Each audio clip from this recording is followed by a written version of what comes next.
بسم اللہ الرحمن الرحیم۔ شروع اللہ کے نام سے جو بڑا مہربان نہایت رحم والا ہے۔ نحمده ونصلي ونسلم على رسوله الكريم اما بعد فاعوذ بالله من الشيطان الرجيم بسم الله الرحمن الرحيم ان الله وملائكته يصلون على النبي يا ايها الذين امنوا صلوا عليه وسلموا تسليما اللهم صل على سيدنا ومولانا محمد معدن الجود والكرم وآله وبارك وسلم۔ اہل عرب کی خوبیاں آپ حضرات نے سماعت فرمائیں۔ ان خوبیوں میں ان کی وعدہ وفائی کرنا، وعدہ کو پورا کرنا اور امانت میں خیانت نہ کرنا، یہ ان کی اعلیٰ خوبیوں میں سے ایک ہیں، اور اس تعلق سے اہل عرب خود ایک واقعہ فخر سے بیان کرتے تھے، اپنی امانت داری کا اور اپنے ایفائے عہد کا۔ یہ واقعہ خود اہل عرب لوگوں میں بیان کرتے تھے۔ عرب میں ایک شخص تھا جس کا نام سموعل ابن حبان۔ اہل عرب کا ایک بہت بڑا شاعر گزرا ہے جس کا نام امرؤ القیس ہے۔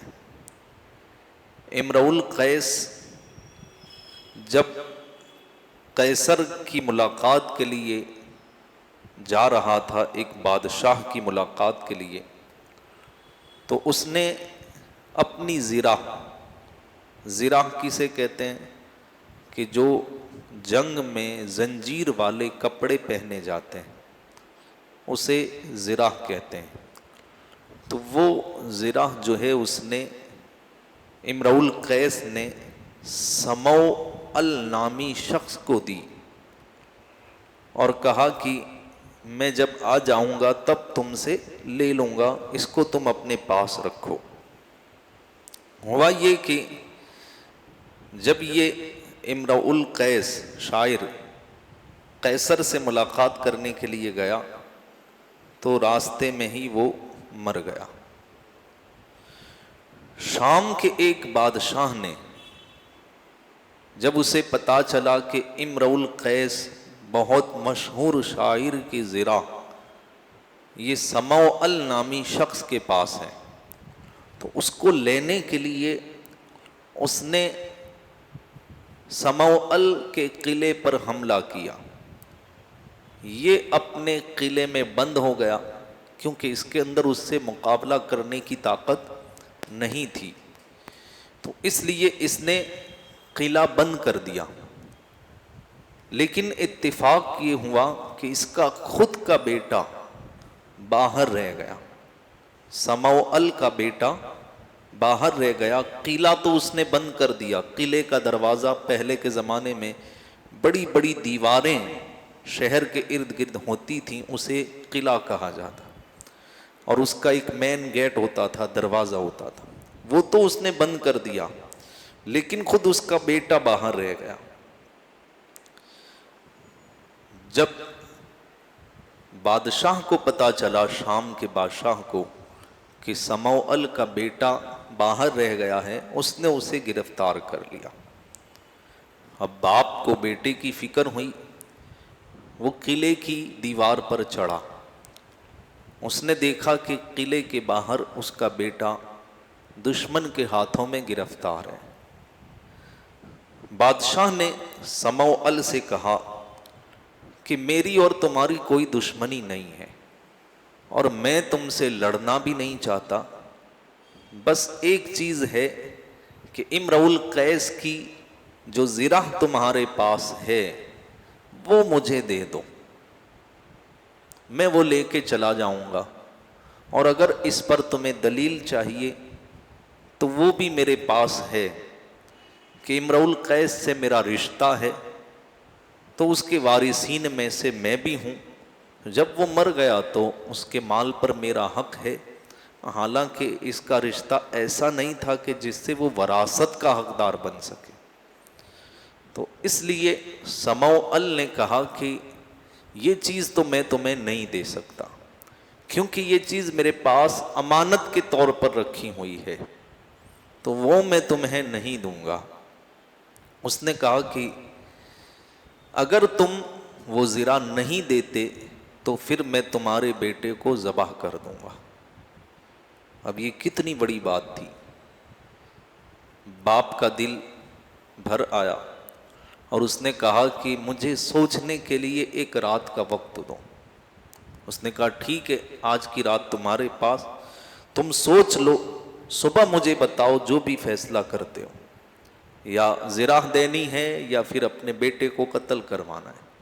اس نے رات میں اپنے گھر کی خواتین سے مشورہ کیا، سب نے کہا کہ زرہ کی کیا حیثیت ہے بیٹے کے سامنے، وہ بھی کسی کی ہے، دے دو، ہمیں کیا فرق پڑتا ہے، ہمارا بیٹا بچ جائے گا۔ سب نے یہی مشورہ دیا، رات بھر یہ سوچتا رہا۔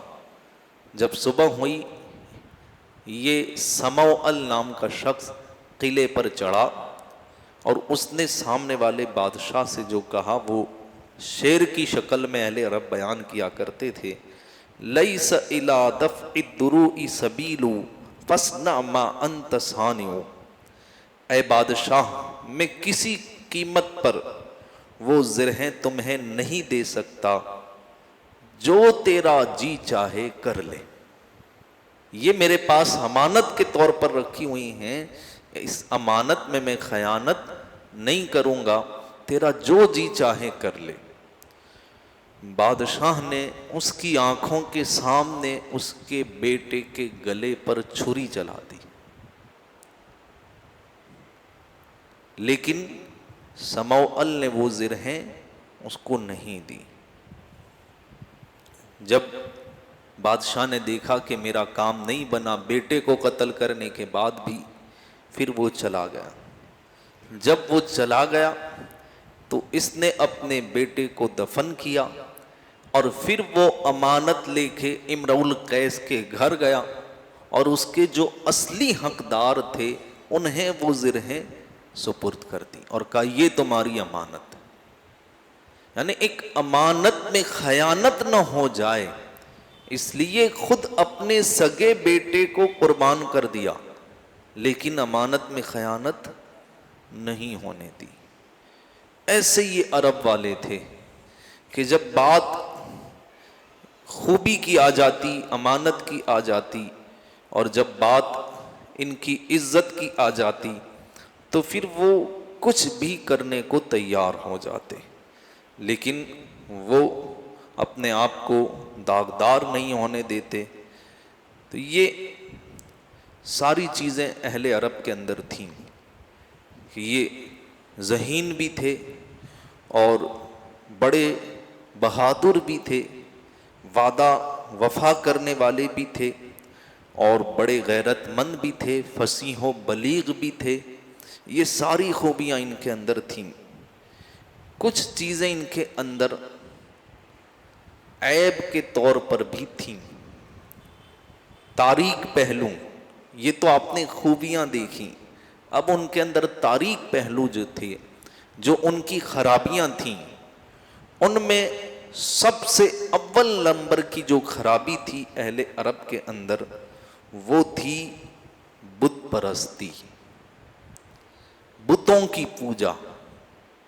یہ سب سے بڑی ان کے اندر خرابی تھی، اور یہ خرابی بتوں کی پوجا، بتوں کی بت پرستی ان کے اندر کب سے شروع ہوئی؟ عمرو بن لحی الخزاعی نام کے شخص نے ان کے اندر اس کی ابتدا کی۔ کیونکہ آپ کو پتا ہوگا کہ مکہ پہلے کچھ نہیں تھا، وہاں پر کوئی آبادی نہیں تھی۔ حضرت ابراہیم علیہ السلام حضرت اسماعیل علیہ السلام کو اور حضرت ہاجرہ کو چھوڑ کر کے گئے، اور پھر حضرت اسماعیل علیہ السلام کے ایڑیاں رگڑنے کے معجزے سے وہاں پر زمزم جو ہے چشمہ جاری ہوا. وہاں آبادی نہ ہونے کی وجہ کیا تھی کہ پانی نہیں تھا، اور جب زمزم کا چشمہ جاری ہو گیا، حضرت اسماعیل علیہ السلام اور آپ کی والدہ حضرت ہاجرہ وہاں رہنے لگی. ایک قبیلہ وہاں سے گزرا جن کو قبیلہ بنی جرہم کہا جاتا ہے. یہ لوگ جب وہاں سے گزر رہے تھے، انہوں نے حضرت ہاجرہ سے اجازت لی کہ ہم پانی پینا چاہتے ہیں، کیا آپ کے چشمے سے ہم پانی پی سکتے ہیں؟ انہوں نے پانی پیا. وہ پانی ان کو اتنا بھا گیا، پسند آیا کہ انہوں نے پھر اجازت چاہی کہ ہم یہیں بسنا چاہتے ہیں. تو پھر یہ لوگ یہاں پر بس گئے. تو قبیلہ بنی جرہم کے لوگ بسے، اور حضرت اسماعیل علیہ السلام کی پھر جوانی کے بعد شادی بھی ہوئی اور ان کی اولاد بھی آگے بڑھی، اور انہی کی اولاد میں ہمارے آقا صلی اللہ تعالیٰ علیہ وسلم تشریف لائے. تو حضرت اسماعیل کی اولاد بھی بڑھی اور ادھر قبیلہ بنی جرہم کے لوگ بھی بڑھتے گئے. لیکن یہ عمرو بن لوحی الخزاعی شخص جو ہے، اس کے پیدا ہونے سے پہلے یہ سب کے سب موحد تھے، ایک خدا کو ماننے والے، حضرت ابراہیم علیہ السلام کی شریعت کی پابندی کرنے والے، غریبوں کے ساتھ اچھا سلوک کرنے والے، خدا کی صفات اور خدا کی ذات میں کسی کو بھی شریک نہ کرنے والے لوگ تھے، بالکل شریعت کی پابندی کے ساتھ. اور ہمارے آقا صلی اللہ تعالیٰ علیہ وسلم جن پشتوں سے تشریف لائے وہ تو سب کے سب ہمیشہ بت پرستی سے پاک رہے.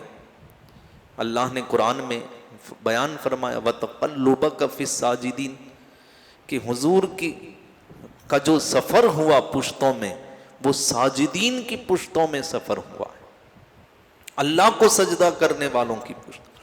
تو حضور کا جو سلسلہ ہے وہ تو بالکل بت پرستی سے پاک ہے.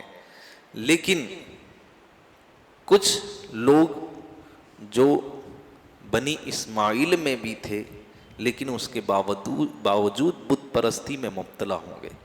ہوا یہ کہ یہ عمرو بن لوحی الخزاعی جو تھا، اس نے بنی اسماعیل، یہ بنی اسماعیل میں تھا، اور قبیلہ بنو جرہم، ان دونوں میں لڑائی کروا دی، اور پھر قبیلہ بنی جرہم کو وہاں سے جلا وطن کر دیا گیا. اب اسماعیل علیہ السلام کی اولاد یہاں پر رہنے لگی. یہ عمرو بن لوحی، بت پرستی کا آغاز کیسے ہوا وہاں پر عرب کے اندر، وہ میں آپ کے سامنے پیش کر رہا ہوں. کہ یہ عمرو بن لوحی جب بالغ ہوا تو بالغ ہونے کے بعد اس نے، چونکہ اس کو لیڈری کا شوق تھا، تو اس نے لیڈرشپ سنبھالی اور پھر جلا وطن کیا قبیلہ بنی جرہم کو، اور خود خانہ کعبہ کا متولی بنا.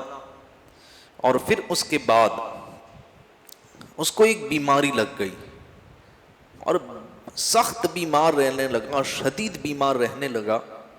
کسی نے اس کو بتایا کہ اگر تم شفا چاہتے ہو تو ملک شام میں بلقا کے مقام پر ایک گرم پانی کا چشمہ ہے، وہاں چلے جاؤ، اس پانی سے غسل کر لو، تمہاری یہ بیماری دور ہو جائے گی. اب یہ عمرو بن لوحی یہ بھی پہلے موحد تھا، اور بیماری سے شفا پانے کے لیے وہ ملک شام کے بلقا نامی جگہ پر گیا، اور وہاں جو گرم چشمہ ابل رہا تھا اس کے پانی سے نہایا. جیسے ہی نہایا اس کی بیماری دور ہو گئی، غسل کرتے ہی صحت یاب ہو گیا. جب اس نے یہ چیز دیکھی تو وہاں کے رہنے والوں کا اس نے معائنہ کیا. اس نے دیکھا کہ وہاں کے رہنے والے بتوں کی پوجا کرتے تھے. اس نے جا کر کے کہا کہ یہ تم کیا کرتے ہو؟ انہوں نے کہا نستقی بہل مطر نستنصر بہا علی العدو، ہم ان بتوں سے بارش مانگتے ہیں اور ان بتوں سے دشمنوں پر مدد مانگتے ہیں، یعنی یہ بارش برسانے کا کام بھی کرتے ہیں اور دشمنوں کے خلاف ہماری مدد بھی کرتے ہیں۔ تو چونکہ اسے وہاں کے پانی سے شفا ملی تھی، اس لیے اس نے سوچا کہ شاید انہی کا یہ پاور ہے اس چشمے کے اندر کہ جس کی وجہ سے مجھے شفا مل گئی۔ تو اس نے کہا کہ تم جن بتوں کی پوجا کرتے ہو ان بتوں میں سے ایک دو بت مجھے بھی دے دو۔ تو انہوں نے جو ہے اس کو بت دیا۔